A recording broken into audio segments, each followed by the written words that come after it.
Hello guys, welcome to share बाजार। भी नतीजे आने वाले हैं। साथ ही डीमार्ट के नंबर्स पर भी मार्केट रिएक्ट करेगा सोमवार को जब हम लौट कर आएंगे। तो हमारे साथ आशीष जुड़ गए जो आपको बताएंगे एचसीएल टेक से क्या एक्सपेक्ट किया जाए, और कंचन आपको बताएंगे डीमार्ट से मार्केट क्या एक्सपेक्ट कर रहा है। शुरुआत बिग बॉय एचसीएल टेक से। आशीष, कंसिडरिंग टीसीएस थोड़ा सा ठंडा रहा, एचसीएल क्या बेहतर कर पाएगा? ये तो वक्त बताएगा, जो उम्मीद है वो बता देता हूँ आपको। अच्छा, एचसीएल टेक मंडे को वैसे शाम को आने चाहिए बाजार बंद होने के बाद, क्योंकि उनकी टीम ने कम्युनिकेशन जो भेजा है वो 6 बजे शाम को प्रेस कॉन्फ्रेंस शेड्यूल्ड है, और लास्ट टाइम भी 5:30 बजे के आसपास नंबर्स आए थे। तो शाम बाजार बंद होने के बाद नंबर्स आ रहे होंगे।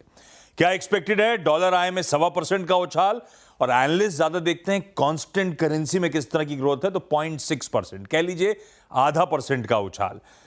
पर ध्यान रखिएगा, पिछले क्वार्टर से प्रीवियस Q1 में 1.5% आय गिरी थी। मैनेजमेंट कमेंट्री थी कि Q2 एक ग्रोथ क्वार्टर होगा, तो फिर इस तरह का फी का परफॉर्मेंस क्यों?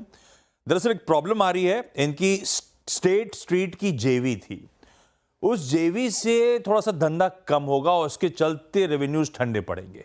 धंधा कम क्यों होगा? क्योंकि कहा जा रहा है वहां पे इनसोर्सिंग है, यानी कि अपने ही कर्मचारियों से, अपने ही इंटरनल डिपार्टमेंट से काम कराना, रादर किसी थर्ड पार्टी को धंधा देना। तो एचसीएल टेक को उसका खामियाजा भुगतना पड़ेगा।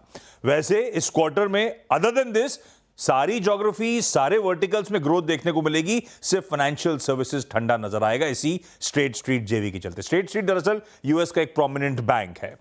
मार्जिन्स इंपॉर्टेंट है एचसीएल टेक के लिए। लास्ट 2 क्वार्टर से मार्जिन्स 2.5% गिरे हैं, और इस कंपनी ने गाइड कर रखा है मार्जिन बैंड 18 से 19%।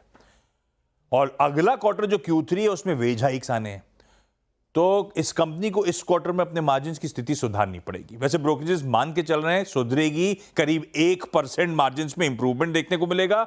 मुनाफे का आंकड़ा ठीक है, वो 2.5% के आसपास दबाव। लेकिन दूसरी इंपॉर्टेंट चीज, गाइडेंस देते हैं ये लोग। खैर, इस बार गाइडेंस में कोई छेड़छाड़ शायद ना हो, ये लार्जली सारी ब्रोकरेजेस एक्सपेक्ट कर रही हैं। गाइडेंस अब तक का क्या है? FY25 में पूरे फाइनेंशियल ईयर में कांस्टेंट करेंसी में 3 से 5% आय में उछाल और 18 से 19% का मार्जिन बैंड। शायद इस गाइडेंस को छेड़ा ना जाए।